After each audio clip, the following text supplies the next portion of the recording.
Hi guys, James Whitmore here at Wellingborough Golf Club, and today I'm going to talk to you about par 3 tee shots. That dreaded shot if we've got an obstacle to go over, whether it be water, sand, we're on the tee, we've got 150, 60 yards out, and for one reason or another we just completely mess it up. Now what I really want to get into today is what is so different from when you're playing a shot from the middle of the fairway on a par 4 from 150 yards and you feel a lot more comfortable than you do all of a sudden if I stand you on a tee and you're teeing the ball up and you've got the same number, same distance, but a completely different outcome. Okay, so by the end of the video we will have cleared up a few things. First, tee height.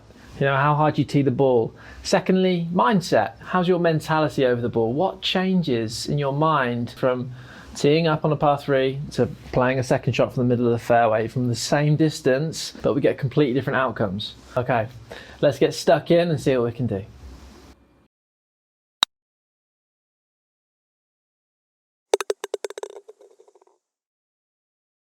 So here we have the third hole at Celtic Manor on the 2010 course. As you can see, we've got a par 3. It's 165 yards to the pin.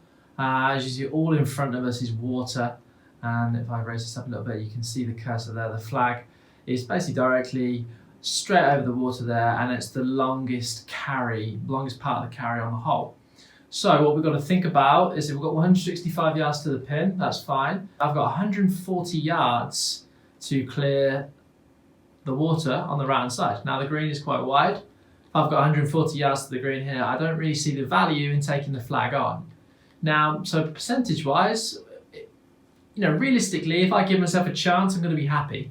So I can get it out here, get it out on the green somewhere that gives me an opportunity at a putt. And if someone says to me, I'm stood on this tee and I'm going to walk off this golf hole with a par, you'd be more than happy. So don't always be a hero. Look at the shot, look at the situation, look at your margin for error. Obviously here it's pretty clear cut. And like I say, just weigh up what type of shot you're comfortable playing, and also take that acceptance into consideration. You know, what would you accept as a good score on this hole? Okay, I haven't explained the shot in front of me. The club I've chose is a 7-iron. Now, like I said, for me, 160, 7-iron, that's a good number for me. Like I said, I feel confident enough to play that. This can vary dependent on how far you hit the ball. There's no, set number which you should hit.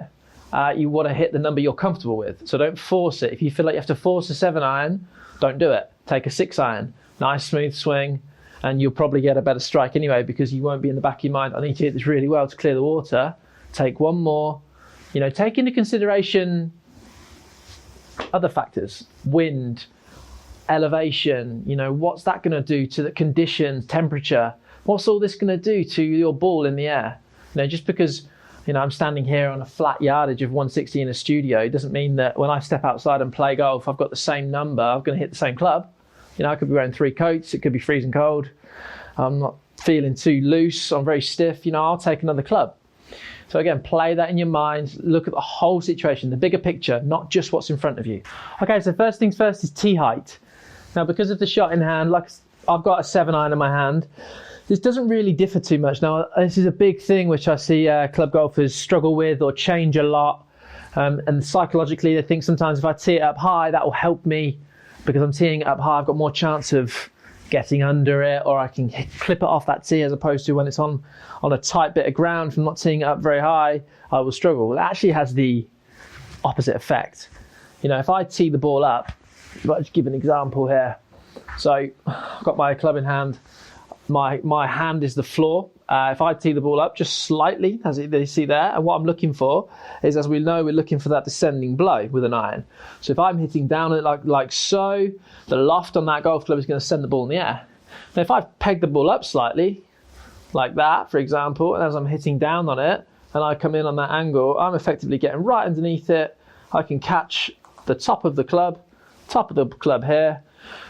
Again, so it's going to go right underneath. I made a really good swing, but because I've teed the ball up too high, I've just gone straight under, therefore taking all the yards off the shot and caused me probably takes 40% off the actual shot itself in regards to distance. So all we need, guys, is like you see, if I put the club on the floor now with that ball, you can just see it's just slightly above the ground. We want to tee up because we want a bit of an advantage, but like I say, do not peg it up too high. just slightly out of the ground. And again, that's going to encourage you to still hit down on it, giving you that maximum chance of executing the shot you're looking for. Pre-shot routine. When we're over these shots, sometimes it goes out the window. You know, I've got a shot over water. It's quite daunting. My two playing partners step up first, both crack them on the green. It's my turn, feeling a bit nervous. Everything goes out the window. I draw a blank. I just get up to the ball and I just want it over with. Try and go to that place where you consistently stay in your little routine. Now, this doesn't mean slowing it down, taking forever over the ball. We don't want that. We don't encourage slow play at all. But we still need to be consistent. If you haven't got a routine that's consistent, then you're not doing it, are you? So get yourself set, go through your routine, whatever that might be, get yourself ready, address the shot, use the tee height, execute, and hope for the best.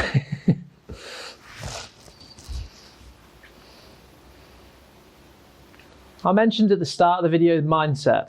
Now this is a massive one. I was touched briefly on if I've got the similar yardage on the fairway, 160 yards, 150 yards, playing my second shot, I feel a lot less pressure. Let's say I'm a club golfer off an 18 handicap. You know, that's effectively bogey golf all the way around. So I'm playing that second shot into a par 4 and I missed the green. But, you know, I'm not too bothered because I've got a chip and effectively 2 putts for my net par or score in my mind that I'm accepting. So why do I stand on a par 3 tee and automatically expect to hit the green? If I miss the green and then I chip and 2 putt, make my bogey, that's acceptable, right? Don't bite off more than you can chew. You know, think about the shot in hand, bring it back to your handicap as a player, and like I say, manage them expectations, guys. Okay, there we go. Hopefully, guys, that's given you an idea on club selection, teeing the ball up, how high do you need to tee the ball up for these shots, managing your expectations. Like I say, think about the score you've got, think about your handicap, the level of difficulty of the hole, and like I say, just relate it to what you'd be happy with on this hole before you step up there and put this unwanted pressure on yourself. I must hit the green, I must go for the flag. Just strip it back. Hopefully that's given you all the tools you need and you will be able to play par 3s a lot more consistently. Thanks very much, guys. If you like what you see, leave a comment, hit the like button, click subscribe for more videos to follow.